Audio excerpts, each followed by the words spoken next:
I can still remember the sound of my footsteps echoing in the lobby that first day. Everything smelled of glass cleaner and ambition, the kind of place where you either rose fast or got eaten alive.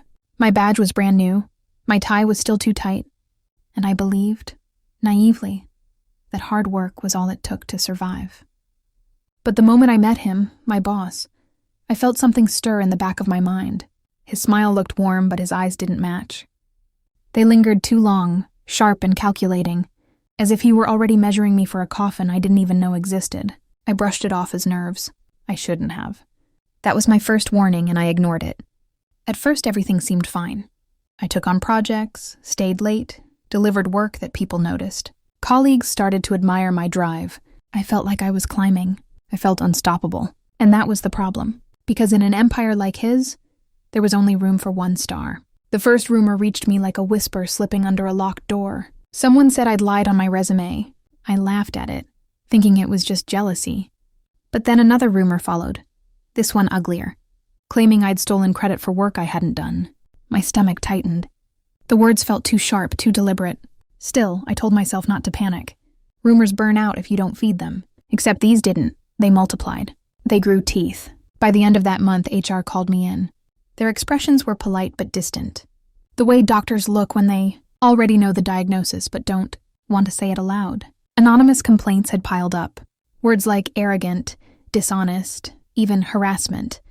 My hands went cold. I knew none of it was true. But how do you fight shadows? How do you prove you didn't do something when the evidence is nothing but whispers? That's when I realized this wasn't random. Someone was planting these seeds carefully, patiently. And when I followed the trail back, all roads led to the same man. My boss. Why? That was the question that gnawed at me. I had no proof, only instinct. But I could feel it. Every project I touched suddenly had issues. Every success I claimed was quietly redirected. And behind it all, I could hear his voice, soft, convincing, dripping poison into ears that wanted to believe. The company began to change around me. People I'd laughed with at lunch now avoided me in hallways. Invitations to meetings, accidentally, never reached my inbox. My name vanished from credit slides where I knew I had done the work. It wasn't just sabotage. It was erasure. I stayed late one night, hoping to prove myself by finishing a major report. The next morning, the file was gone, replaced with a version so riddled with mistakes it looked like a parody. My manager pulled me aside and asked if I was losing focus. My throat went dry. He didn't believe me when I swore I hadn't touched it. And then, the first official warning came. HR again, formal this time. A black mark on my record. I stared at the paper in disbelief, feeling the walls close in. One more, they said, and termination was possible. That night I couldn't sleep. I lay in the dark staring at the ceiling, my mind racing. It hit me that this wasn't about my work. It wasn't about performance at all. It was about destruction. Someone wanted me broken. And in that moment, I understood. My boss wasn't just trying to fire me. He was trying to cancel me before I even had the chance to rise. But I didn't yet know how far he was willing to go, or how long this nightmare would last. Because what began that year would stretch into 5. 5 years of silence. 5 years of exile. 5 years of him hunting me in shadows, tearing my name apart piece by piece. And all the while, he thought I was powerless. He thought I was done. He thought I would never come back. But he had no idea what I was building in the dark. And one day I would walk back into his office. With this, I told myself the storm would pass. That if I just kept my head down, worked harder, proved myself again and again, the truth would shine through. But lies are louder than silence, and poison spreads faster than clarity. Every time I tried to rise, he pushed me lower. The projects I once led were stripped from my hands. My presentations, the ones I spent weeks perfecting, were suddenly reassigned to others more suited. My ideas appeared in meetings, just not with my name attached. At first, I thought it was coincidence. Then I saw the way he watched me from across the boardroom table, his smirk curling like smoke. He wasn't hiding it anymore. The second HR warning came 3 months later. This one was worse. They said multiple employees had accused me of intimidation. My chest tightened. As I read the words, I knew exactly what had happened. I had confronted one colleague after finding my research notes, mysteriously missing from my desk. They claimed I'd yelled, threatened, made them feel unsafe. Lies, but polished lies, the kind you can't easily fight. I went home that night and stared at my reflection in the bathroom mirror. My own eyes looked foreign, tired, haunted, hollow. I whispered to myself, "What do they want from me?" But deep down, I already knew the answer. It wasn't about mistakes. It wasn't about rules. It was about erasing me until no one remembered I was ever there. The walls began to close in faster. Friends stopped answering my messages. Invitations to company outings never reached me. My name disappeared from company newsletters, as though I was a ghost. One by one, people turned their backs, not because they believed the lies, but because standing beside me was dangerous. To be near me was to risk infection by the rumors. And still, I stayed. For some foolish reason, I believed I could win, that if I fought hard enough, someone would see the truth. Then came the breaking point. A massive client pitch was approaching, one I had spent months building. Every chart, every analysis, every word of the presentation had been crafted by me. It was my chance to finally remind everyone why I mattered, my last shot at redemption. The morning of the presentation, I walked into the boardroom with trembling hands but a determined heart. The room filled, executives whispering, clients settling. I opened my laptop to begin, only to find my entire presentation replaced. Not just altered, replaced. Slides filled with errors, numbers twisted, graphics crude and broken. It looked like something a child had made in 5 minutes. My mouth went dry, my vision blurred. The clients looked confused. My boss leaned back in his chair, arms folded, lips twitching in amusement. I tried to salvage it, stumbling through points, but it was too late. The pitch collapsed in flames. The clients left unimpressed. My colleagues avoided my eyes. And in that silence, I heard it. His quiet laughter, just loud enough for me to catch. The next day, HR delivered the third strike. Termination notice, effective immediately. I walked out of that glass building in the rain, cardboard box in my arms, my career in ruins. My phone buzzed with one last message from an unknown number. Just 2 words, "Stay gone." I stood there on the sidewalk, drenched, humiliated, hollowed out. It felt like the end of everything. But what he didn't know was that endings are just disguises for beginnings. And the storm, he thought, had buried me was about to become the fire that burned his empire to the ground. The day they threw me out, I thought it would be over quickly, that I'd find another job, another company, another chance. But I was wrong. His reach extended far beyond the glass walls of that office. Applications disappeared into silence. Interviews ended abruptly after one phone call. Recruiters who had once praised me suddenly ghosted me. At first, I couldn't understand why. Then someone slipped me the truth. My boss was whispering to every ear he could find. He made sure that wherever I turned, the doors were locked before I could even knock. He hadn't just fired me. He had marked me. Canceled me. The first year was the hardest. My savings drained as bills piled up. Friends stopped calling. My name, once tied to hard work and promise, had become radioactive. People avoided me, not out of hate, but fear. Nobody wanted to be associated with the man branded toxic. I sold furniture, then my car, then piece by piece the fragments of the life I had built. I rented a small room with peeling paint and a single flickering bulb. Nights were long, the silence heavy. I wondered if maybe he had won. Maybe I should vanish quietly as he wanted. But every time I closed my eyes, I saw his smirk across that boardroom table. I heard his laughter when my presentation collapsed. I remembered that final text, "Stay gone," and something inside me hardened. The pain became fuel. The silence became focus. And slowly, carefully, I began to collect. At first, it was scraps, old emails I had saved, chat logs I had backed up, stray documents left behind, little fragments of truth that alone meant nothing. But together, they started to form a pattern. The lies weren't random. They were deliberate, crafted, calculated. And in those late nights, hunched over my secondhand laptop in that dimly lit room, I realized I wasn't powerless after all. I couldn't fight him openly. Not yet, but I could watch. I could gather. I could wait. And waiting became my weapon. Because time doesn't erase everything. Sometimes it sharpens the blade.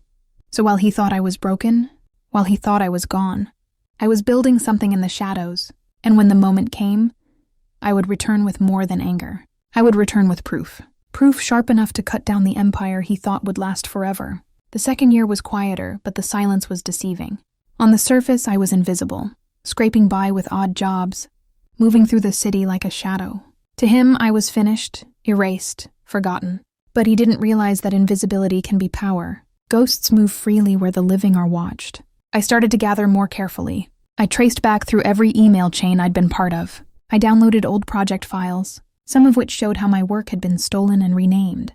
I searched archived meeting notes where my name had been crossed out, replaced with his favorites. Each document felt like a shard of broken glass, and I kept collecting until I had enough to fill folders. But that wasn't enough. Evidence of sabotage could paint a picture, yes, but it wouldn't destroy him. No, if I wanted to cut him down, I needed something deeper. Something that would reveal the rot at the core of his empire. So I began to listen. I reconnected quietly with people who had left the company before me. Some had stories, strange firings, suspicious silences, projects lost in the system. One former employee swore that money had gone missing under his watch. Another hinted at harassment complaints that mysteriously vanished from HR's records. The more I listened, the more I saw the pattern.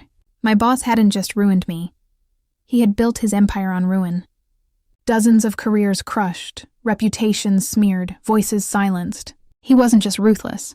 He was systematic. And yet, nobody had ever managed to touch him. He was too smart, too careful. Every scandal had been buried. Every complaint erased. Every whisper silenced before it became a scream. But what he didn't know was that silence leaves traces. Deleted files can be restored. Old servers hold shadows of conversations. Former employees, though broken, still remember. I pieced it together slowly, methodically, like a detective solving a crime years after the body was buried. Each file went into a growing archive, a digital vault hidden under layers of encryption. It became my obsession, my purpose, my revenge. And with every late-night discovery, I could feel the noose tightening, not around my neck anymore, but his. 3 years passed, 4, 5. He lived comfortably, smug in the belief that I had vanished, while I sharpened the blade in silence. Then one night, deep into my 5th year of exile, I uncovered something different. Something darker than sabotage, darker than lies. A document he had meant to erase forever, but hadn't. When I opened it, my heart stopped. My hands trembled, because this wasn't just proof of corruption. It was something that could end him, not just his career, but his freedom. And in that moment, I knew. The waiting was over. It was time to return. Time to walk back into his office with this. After 5 years of scraping by, something changed. It wasn't sudden like a thunderclap. It was small, almost ridiculous. A freelance contract for a boutique analytics firm who didn't ask questions. I took it. I needed the money, yes. But more than that, I needed a place where work still mattered. I needed proof that I could still do the thing I loved. Without his shadow, crushing every breath I took. The first paycheck felt like a tiny victory. I bought myself a proper meal that didn't come out of a paper bag. I sat under a street lamp and let the warmth settle into my bones like a promise. But even as I ate, my mind kept drifting to the encrypted vault. I'd left running on a battered laptop, back in that dingy room. The files were not just memories. They were ammunition. And ammunition, like hunger, needed direction. So I did what I had avoided for years. I reached out, carefully, quietly. Not to the big names or the loud mouths, but to the ones I'd met in whispers. The former assistants who'd been quietly pushed out. The analysts who'd been coaxed into silence. The woman in legal who'd once tried to raise a hand and then disappeared. I messaged them with a single line. "Do you remember what you saw?" Some ignored me. Some accused me of stirring old wounds, but a few answered. Their replies were clipped at first, then raw, then necessary. "He made me change numbers," one said. "He told me not to file the complaint," another admitted.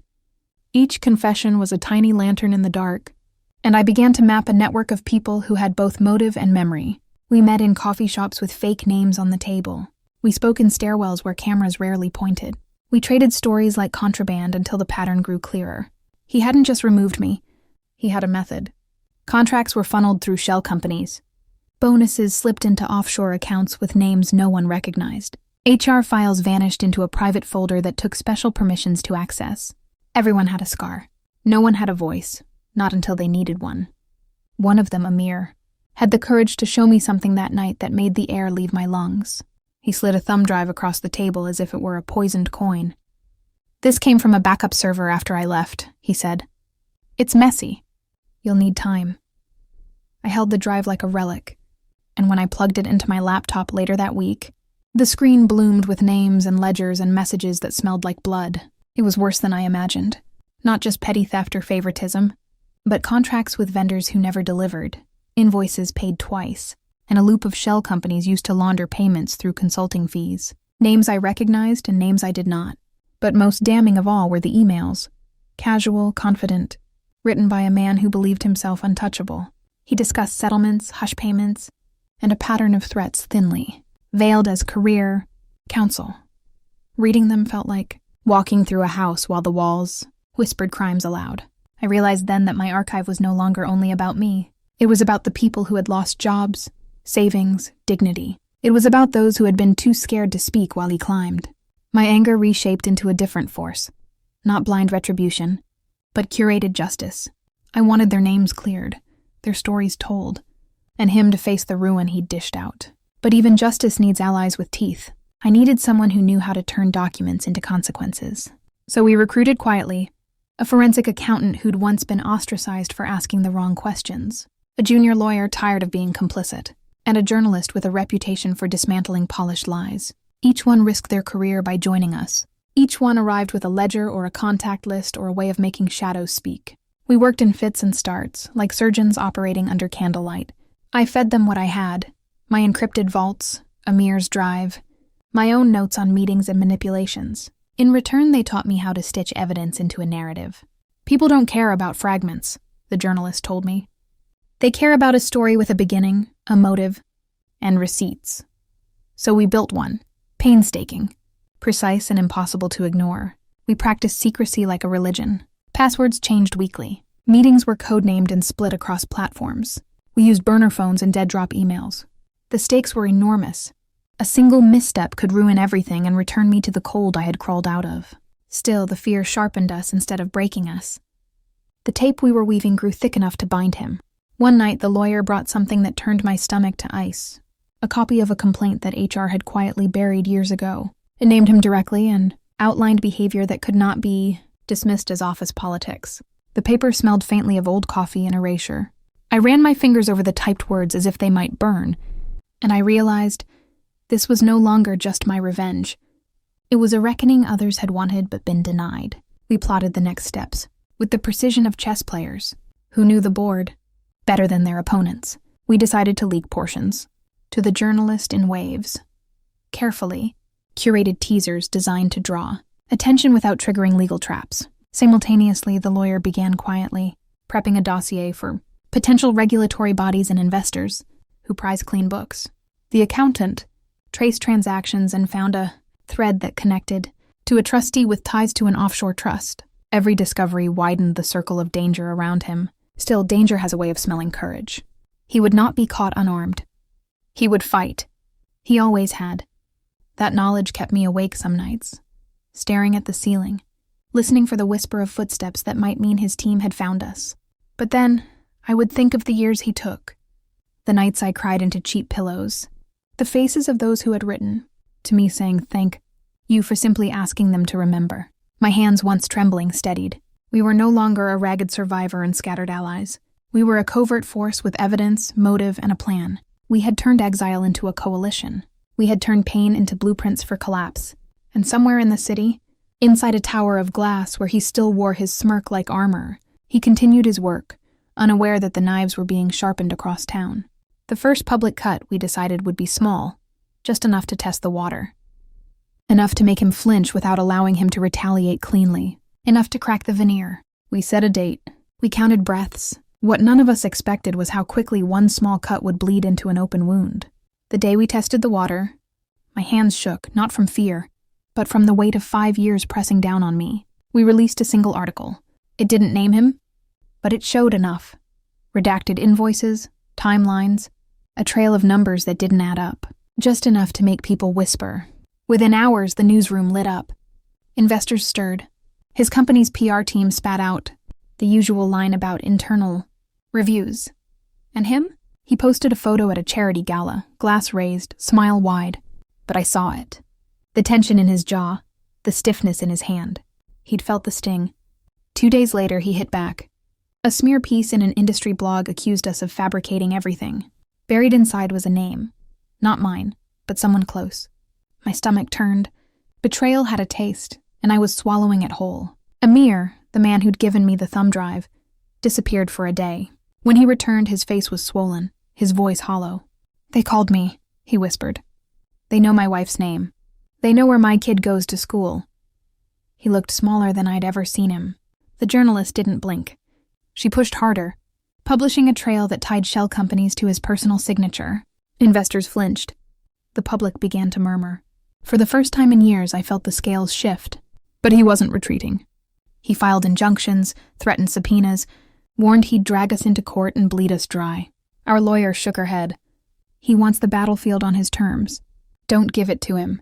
Then came the first crack in his empire. A mid-level exec slipped me an anonymous email. If you have proof, the board should know. The board. The one place he feared scrutiny. He noticed. He always noticed. Emergency meetings, bribes, threats, internal audits. His IT teams hunting for leaks and finding digital footprints. I thought I'd erased. My chest tightened. They were close. We pivoted fast. 3 streams. 1 story for the press, 1 brief for regulators, 1 dossier for the board. If one failed, the others would detonate. And then he went for me. A personal rumor. Old, twisted, and cruel. The kind that doesn't attack your case but your soul. For a moment, I felt the old panic crawl back into my bones. That night my phone buzzed. A photo appeared on the screen. A torn notebook page in my handwriting. A notebook I had burned years ago. He wasn't just defending his empire anymore. He was hunting me. And then another message arrived. Just 5 words that hollowed me out. He knows about Amir. The war had just turned personal. The message burned into my screen. He knows about Amir. My pulse thundered in my ears. I stared at the words, wondering how long we had before the noose tightened. Amir wasn't built for this war. He was a whistleblower, not a soldier. If my boss had found his name, he wouldn't hesitate. He'd crush him, and by extension, crush me. I rushed to Amir's apartment that night. The place was dark, curtains drawn, his car gone. For a moment I thought I was too late. Then a flicker of movement. He opened the door a crack, eyes red, face pale. He called me, Amir muttered. Said if I talk again, my son won't make it home from school. His voice cracked on the word son. That was his game now, terror, not silence. And it was working. Amir wanted out. I can't do this anymore, he said, shoving a box of papers into my arms. Take it. Take everything. I'm done. He slammed the door before I could speak. I staggered into the night, the box heavy in my hands. Inside were bank statements, contracts, and at the very bottom, something that made my breath catch.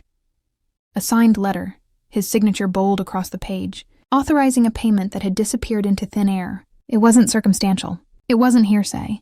It was proof. But proof is dangerous. Proof makes people desperate. And within hours of scanning the letter, my phone rang from a blocked number. His voice slid through the line like oil. You've been busy, he said. I should congratulate you. But here's the thing. You've forgotten what happens to people who cross me. Then silence. He didn't hang up. He just waited, letting the weight of his threat crush the air out of me. By the next morning, I knew we had no choice. We had to go all in. Half measures would only give him more time to bury us. The journalist prepared her piece. The lawyer drafted a formal complaint to the board. And I, against every instinct I had, walked straight into his building. The receptionist froze when she saw me. I hadn't set foot in that glass palace since the day he'd destroyed me. I told her I had documents for the board. She stammered, unsure. Then the elevator doors opened, and there he was. My boss, my executioner, my enemy. For a moment the world fell silent. His eyes narrowed, his jaw stiffened, but his smile, oh, that smile, never faltered. Well, he said, voice like a blade. Look who finally crawled back. I clutched the envelope tighter. Inside it was the letter that could end him. My hands trembled, but not from fear. From rage, from the weight of 5 years waiting for this exact moment. And in that instant, standing in front of him, I knew, one wrong move and I wouldn't just lose the war. I'd lose everything. Because this wasn't the climax yet. This was the spark. The elevator doors sealed shut, trapping me with the man who had spent 5 years trying to erase me. His cologne was the same as it had always been. Sharp, clinical, suffocating. I could almost feel the weight of every night he stood over my desk. Every word he had used to break me. But this time I wasn't the one shrinking. He looked at the envelope in my hand and smirked. You really think paper scares me? I own the people who read it. His tone dripped arrogance. But I saw something else too. a flicker at the corner of his eyes. He wasn't as untouchable as he wanted me to believe. I stayed silent. Sometimes silence cuts deeper than words. The elevator chimed and we stepped into his office. A cathedral of glass and steel, towering over the city, but tonight it felt like a cage. He gestured for me to sit, as if this were some casual negotiation. I refused, my legs rooted to the floor, steady for the first time in years. "You're making a mistake," he said, pacing behind his desk. "They'll turn on you. The press, the board, even your so-called friends. I'll see to it. You'll lose more than your career this time." Slowly, I slid the envelope across his desk. The paper scraped softly against the wood, but the sound carried like thunder. He didn't touch it, but I could see it pulling at him. He knew what it was. He knew exactly how dangerous it could be. His smile faltered, just slightly, but enough to feed the fire in my chest. "You've been patient," he muttered, voice low. I underestimated that. "But tell me, what happens when you corner a man like me?" I leaned forward, every word cutting like glass. "You find out." And then it happened. My phone buzzed in my pocket. I pulled it out and on speaker, the journalist's voice echoed into the glass chamber. "It's live." His head snapped toward me. In that instant, the entire mask cracked. Because the envelope wasn't the weapon. It was the decoy. The real strike had already landed. The exposé, the dossier, the audio recordings, everything had gone public at the same time. The board had it. Regulators had it. The press had it. Every locked drawer he thought was safe had been pried open in front of the world. His face drained of color. His hands trembled. For once, the predator looked human. He lunged across the desk, snatching the envelope with frantic hands. Papers spilled across the floor. His signature stared up at him like a ghost come to life. He tore them apart, shredding, scattering fragments like confetti in a storm. His voice broke into a roar. "This means nothing. Nothing." But outside his glass walls, I saw it, the board gathering, phones buzzing, security shifting uneasily. His empire wasn't collapsing in secret. It was collapsing in front of witnesses. "You think this ends me?" He spat, eyes wild, spit catching the edge of his lips. "It ends you. I'll bury you so deep they'll never even find your name again." I almost laughed. Not because it was funny, but because it was pathetic. Even as his world burned, he still thought he had the power to erase mine. I turned without a word, my steps slow and deliberate across the polished floor.